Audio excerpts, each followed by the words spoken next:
बिस्मिल्लाहिर्रहमानिर्रहीम। अस्सलाम वालेकुम। कैसे हैं आप सब लोग? ठीक ठाक, मैं भी ठीक हूँ।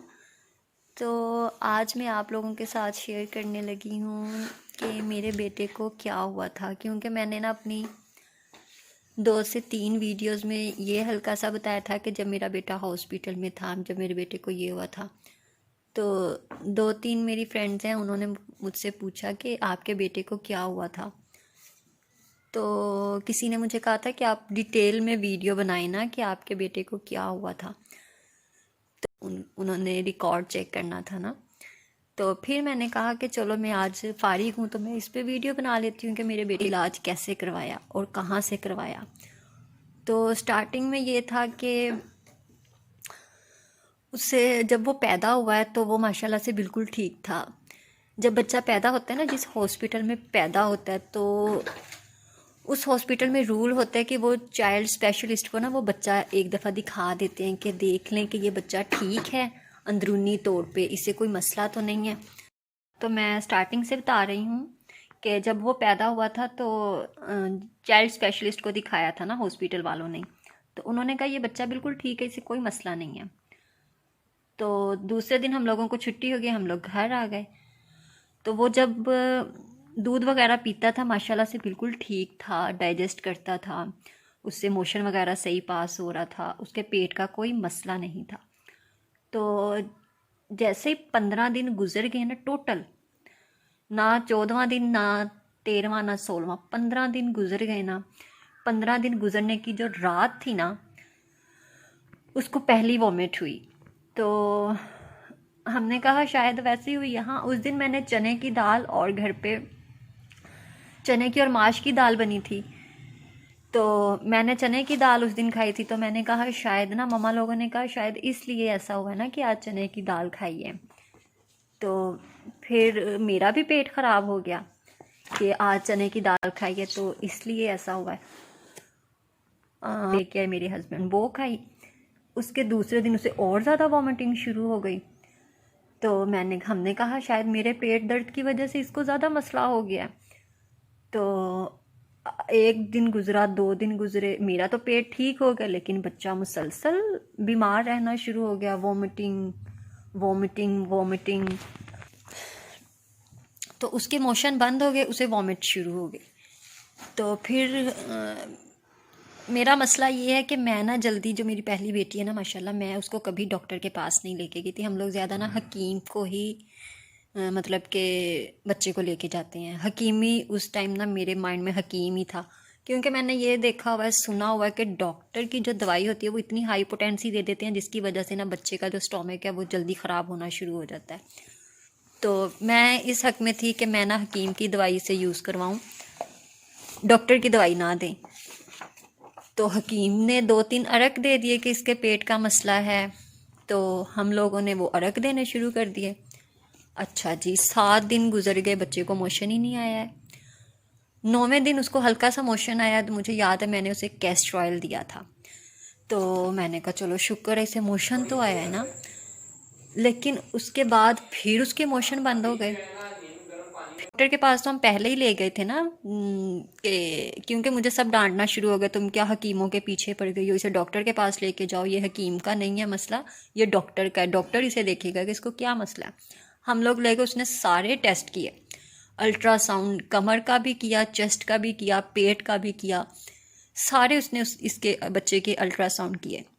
समझ नहीं आया। उसने कहा ठीक है, ये वैसे है ना कि जब कुछ बच्चे ऐसे होते हैं कि उनके जो डाइजेस्टिव सिस्टम होता है ना वो थोड़ा कमज़ोर होता है, लेकिन वो एज के साथ साथ ठीक हो जाता है। मैं तो सुन के परेशान हो गई, मेरे हस्बैंड भी परेशान हो गए कि भाई ये क्या हमारे बच्चे के साथ हो गया कि इसका जो डाइजेस्टिव सिस्टम है वो ऐसा है कि एज के साथ साथ ठीक होगा।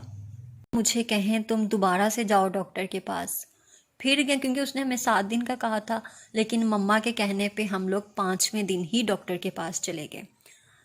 दोबारा उसने कहा कह रही टेस्ट सारे ठीक है, लेकिन समझ में क्यों नहीं आ रहा कि बच्चे के साथ क्या मसला है। तो उसने कहा दूध चेंज कर देती हूँ, जो डब्बे का दूध है ना वो चेंज कर। डब्बे का दूध चेंज किया तो वो फिर से वही मसला। अब मेरे बच्चे का जो वेट है वो भी कम होना शुरू हो गया। जब वो पैदा हुआ था 2.98 था समथिंग, तो उसका अब 2 पे आ गया था, मेरे 2.18 पे आ गया था। तो हमें और भी टेंशन कि इसका वेट और ज़्यादा कम होना शुरू हो गया। तो अब मैं कह रही थी कि मैंने किसी और डॉक्टर के पास नहीं लेके जाना, क्योंकि आप जितने डॉक्टर चेंज करेंगे वो और आपके टेस्ट लेंगे बच्चे के।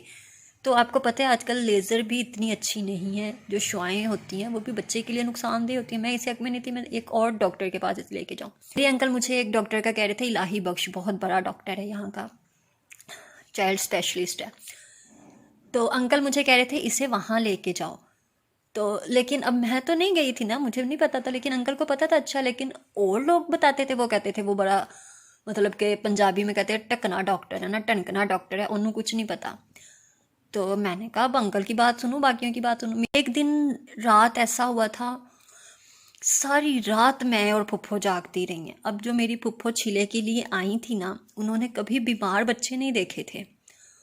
ये होता था कि उल्टी है, ठीक हो जाएगी, लेकिन वो उल्टी क्या, वो तो इतना कमज़ोर हो गया था कि जब उसके जो दिमाग, ये सर है ना, जो उसका दिमाग था वो अंदर घुसना शुरू हो गया। ये जैसे ये बच्चे का दिमाग है ना, ये अंदर से अंदर जाना शुरू हो गया था। तो मेरी फुफ्फो और अंकल मुझे कहते हैं जब बच्चे का ऐसा मसला होना तो इसका मतलब होता है बच्चे के अंदर से पानी ख़त्म हो रहा है। तो मुझे भी इतनी कोई इन्फॉर्मेशन नहीं भाई बच्चों की, ना मुझे पता था। फुफ्फो कहती थी इसका पानी ख़त्म हो रहा है, तो अब हमें जल्दी किसी और अच्छे डॉक्टर के पास जाना चाहिए।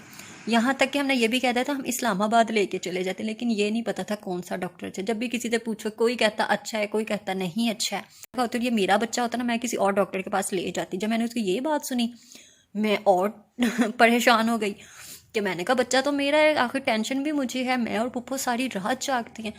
और वो जुमेरात का दिन था, जुमेरात का दिन और जुमेरात की मतलब वो जो रात थी, अगले दिन जुमा था। सारे दिन से लेके शाम तक मेरे बच्चे ने 18 उल्टियाँ कर दी थी, और जितने कपड़े थे सारे फुफ्फो धोती थी, फुलाती थी, उल्टी उल्टी उल्टी, इतनी उल्टी। और उल्टी कोई इतनी नहीं होती कि ये मुंह है तो यहाँ उल्टी, यहाँ से लेके यहाँ तक बच्चे की उल्टी जाती थी। ऐसे मुंह भर के वो उल्टी करता था। दूध पीता नहीं था लेकिन उल्टी करता था। पीता नहीं है, उल्टी कहाँ से आ रही है, लेकिन वो जो उसके पानी था वो अंदर से निकल रहा। तो जुमे का दिन था। फिर मुझे मेरी उसी दोस्त ने कहा कि अगर इलाही बख्श के पास जाओगी, वो तो अपने जो उसका गेट है ना हॉस्पिटल का, उसके अंदर कदम रखने का भी 10,000 ले लेता है। फिर मैंने अपने हस्बैंड को फ़ोन किया तो मैंने कहा अब मैं क्या करूँ। रज़ी ने कहा तुम पैसे नहीं देखो, अगर वो अच्छा है तो हम चले जाते हैं, नहीं तो आप जिसके पास भी कहोगी हम चले जाएंगे। फिर मैंने अपनी फूफा को किया, मैंने कहा अब मैं फ़ाइनल डिसीजन ले रही हूँ, अब माँ मुझे बता दें मैं आरफ के पास लेके जाऊँ, एक डॉक्टर और है आरफ, या इलाही बख्श के पास। फूफा ने कहा ये दोनों में से जिसका तुम कहोगी ना उसके पास चले जाएंगे। जो इलाही बख्श है वो हमारे थोड़ा करीब है, जो आरफ है वो आधे घंटे के रास्ते पे है। तो मैंने कहा जो डॉक्टर 10,000 सिर्फ कदम रखने का ही ले लेता है, इसका मतलब है कुछ तो होगा ना उसके हॉस्पिटल में कि वो इतना महंगा है। तो जी हम लोग चले गए, जुमे का दिन था, टाइम ले लिया था मैंने। हम लोग गए हैं 4 बजे के करीब। अब वहाँ जाके बैठ गए। अब उस हॉस्पिटल में जितने भी बच्चे थे सारे अब नॉर्मल। एक होता ना जब आप हॉस्पिटल में जाते हैं या किसी चाइल्ड स्पेशलिस्ट के पास जाते हैं तो बच्चे होते हैं जी नज़ला, ज़ुकाम, बुखार, ऐसी चीज़ होती है बच्चों में। उस हॉस्पिटल में उस जगह पे सारे अब नॉर्मल बच्चे। अब मैं, मेरी फुफ्फो और मेरे हस्बैंड, अब हम लोग वहाँ बैठे। अब मैं जब उन बच्चों को देखूं और जब मेरे माइंड में वो बात आए कि इसका जो दिमाग है वो अंदर जा रहा है, पानी की इतनी कमी हो गई है। उस डॉक्टर की बात भी माइंड में आ रही थी कि एज के साथ साथ ये ठीक हो जाएगा। और ये भी आ रहा था दूध पीता नहीं है, निकालता जा रहा है। अभी डॉक्टर के पास नहीं गए थे, हमारा नंबर बहुत लेट आना था ना, वहाँ बैठ गए थे।